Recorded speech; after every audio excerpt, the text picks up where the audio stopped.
Ce serait quoi le calcul politique finalement pour la majorité, pour l'exécutif? Je pense qu'il est double. Il est double. Le premier, c'est de faire peur aux députés LR Mmh. pour leur dire si par cas vous ne votez pas mes textes, et ben je dissous. Et puis comme vous avez peur de Vous allez tourner devant vous les urnes, et ben vous allez pointer aux assédiques et à Pôle voilà, emploi c'est ça, rapidement. ouais. Voilà, c'est un peu ça l'idée, Très de façon honnêtement, très sommaire. c'est la première réflexion que je me suis faite ce Ah matin, bah, moi, je en pense lisant que l'article c'est du l'objectif, et JDD. c'est pas anodin que ce soit sorti 2 semaines après l'interview de Nicolas Sarkozy. Mmh. Une semaine après son interview, il appelle clairement LR à faire coalition.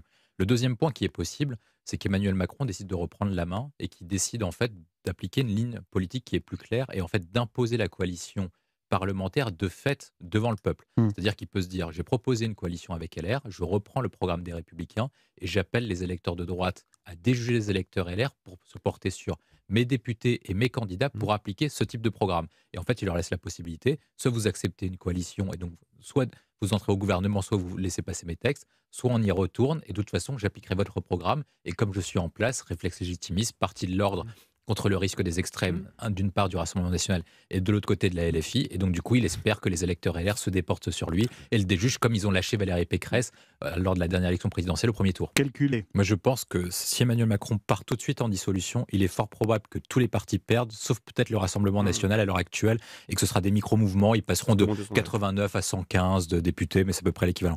Je pense que par contre, si par cas il apprend l'expérience de 97, je prends un exemple précis.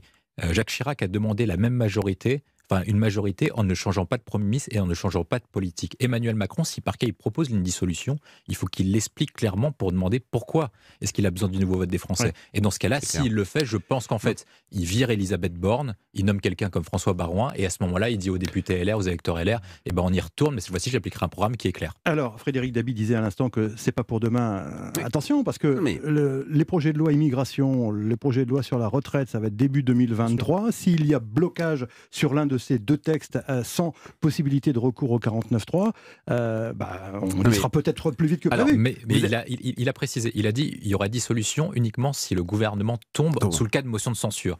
Et est-ce que un refus du projet de loi immigration ou est-ce qu'un refus du projet de loi de réforme des retraites entraînerait forcément une motion de censure? C'est le premier point. Prisca Thévenot disait à l'instant, si on nous empêche de faire notre politique, Oui. la Oui, mais, dissolution... oui, mais elle alors, dit ça. Oui, mais elle dit ça cela pour en va- fait obliger les, oui, les elle dit ce députés qu'elle veut. LR à Bien voter. sûr, Mais mais ça ne vaut quasiment je rien. pense Non, à ce qu'il le dit. deuxième point, C'est vrai que sur la et Laissez c'est finir. et c'est pas William. sûr que les députés LR ne laissent pas passer le texte. Ça veut pas dire qu'ils votent contre, mais c'est possible qu'ils fassent abstention pour laisser passer Voilà. ces textes-là. Frédéric. William a dit ce que je voulais dire.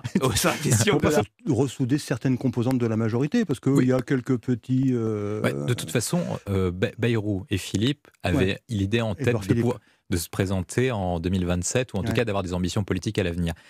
En étant en majorité relative, de façon restreinte, ils sont devenus à la fois concurrents, mais surtout solidaires. Et si par cas il y a l'un des deux qui joue trop sa carte et qui affaiblit l'électorat du président de la République, vous l'avez testé, Emmanuel Macron est toujours à 29%, si par cas il pouvait être candidat. Donc il a toujours un socle fort qui est attaché à sa propre personne. Et si par cas quelqu'un se dissout tout de suite d'Emmanuel Macron, et ben il sera sanctionné électoralement. La difficulté pour eux, c'est qu'à la fois il faut être solidaire du président de la République, le soutenir, mais en même temps se différencier pour pas être comptable de 10 ans de mandat. Ouais, et penser un peu à la l'avenir. suite. Décidément, c'est la preuve que les moyens financiers bruts, si je puis dire, ne suffisent pas Ah ben moi je à pense... faire de bons services publics. Vous avez- Ou en tout cas à donner la perception que les services publics fonctionnent bien. Bah, vous voyez le grand paradoxe, et vous l'avez bien souligné. Moi, je pense que le modèle social français est mort. Depuis 40 ans, depuis l'élection de François Mitterrand, on a augmenté de façon continue les dépenses publiques par habitant et en pourcentage de PIB. On a augmenté les prélèvements obligatoires, les impôts, les taxes de façon record. La France est recordman sur ce point de vue-là. Pourtant, les services publics sont jugés inefficients par une partie de la population. La population rurale et de la France périphérique juge que les services publics ont été supprimés. Mais pour autant, on n'a jamais autant dépensé dans l'État, dans les collectivités territoriales et dans les dépenses sociales. Alors, Et pourtant, c'est quoi le et problème? pourtant, il y a Pardonnez-moi plus- la question toute simple. en plus, il y a de plus en plus de pauvres, c'est-à-dire que jamais dans l'histoire de la Ve République, on a atteint le cap des 10 millions de pauvres. Et on l'a atteint désormais.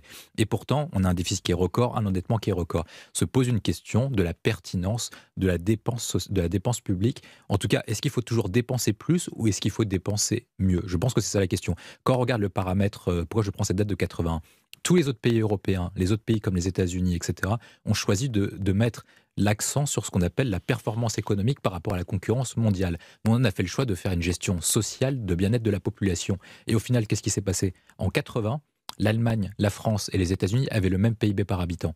Aujourd'hui, la France a 2 fois moins de PIB par habitant que les États-Unis. C'est-à-dire que les États-Unis, en décidant de produire plus, ont finalement eu plus d'argent à mettre sur leurs investissements, sur leurs infrastructures et sur le bien-être de leur population que la France. Et c'est-à-dire que le choix du modèle français depuis 40 ans ne va pas dans le bon sens. Le choix de privilégier la dépense publique, les services publics ont été moins pertinents que de faire le choix de privilégier la performance économique. Frédéric Dabier, disons les choses généralement, est-ce que ça peut participer d'une meilleure efficacité des services publics avec des fonctionnaires mieux payés, plus motivés Je vais vous prendre une illustration.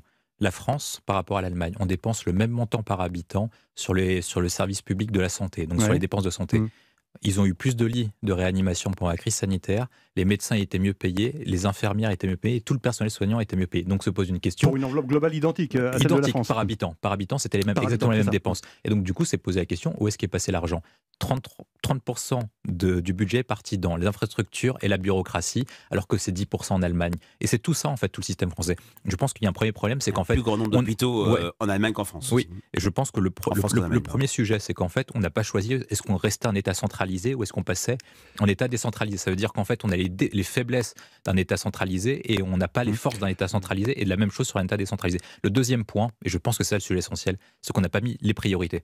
C'est-à-dire qu'en fait, en France, et Frédéric Dabi peut le confirmer, tout est prioritaire. L'éducation, la santé, la police, la justice, la culture, le sport, l'éducation, l'armée, tout est prioritaire. Vous ne pouvez pas être tout prioritaire à moins d'être dans un État communiste, c'est pas possible. Et donc, du coup, il faut mettre des priorités et décider qu'est-ce qu'on fait ou pas. Allez l'expliquer politiquement, parce que l'actualité, c'est cette COP27 qui s'ouvre aujourd'hui à Sharm el-Sheikh en Égypte.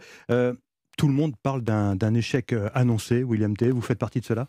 Moi, je suis très pessimiste sur la lutte contre le réchauffement climatique pour les 30 prochaines années jusqu'à 2049-2050. Et vous allez me demander pourquoi 2049-2050 ? Et pourquoi après ça ira mieux ? Je pense qu'en fait, il y a un problème au niveau mondial et au niveau français. Au niveau français, en fait, on a un croisement de générations auquel les générations les plus âgées ne sont pas favorables aux efforts nécessaires au réchauffement climatique, alors que les jeunes sont davantage incités à le faire. Et il y a un clivage également entre là où est-ce que vous habitez. Les habitants de métropole sont favorables à la transition énergétique. Ceux de la France périphérique et ceux des territoires ruraux se sont exprimés lors des Gilets jaunes pour dire qu'ils étaient réticents à la forme que cela prenait, à mesure où ça favorisait les territoires métropolitains plutôt que les territoires périphériques. Le deuxième point que je vois qui est essentiel, c'est qu'il y a une course au niveau géopolitique mondial entre la Chine et les États-Unis, au moins jusqu'à 2049, parce que le président chinois, Xi Jinping, a dit qu'il voulait faire de la Chine la première puissance mondiale d'ici 2049. Face aux défis sur lesquels il traverse, au niveau du Covid, au défi de l'inflation, au défi du déficit commercial au niveau mondial, est-ce qu'ils vont mettre le paquet et l'investissement supplémentaire sur la transition énergétique, ou est-ce qu'ils vont choisir la voie de facilité et partir sur les domaines qui sont plutôt classiques, où les deux pays sont très bons, pour rester première puissance mondiale ou devenir première puissance mondiale? Et donc, est-ce qu'ils vont faire les efforts nécessaires? Je ne pense pas. Frédéric Dabi, en quelques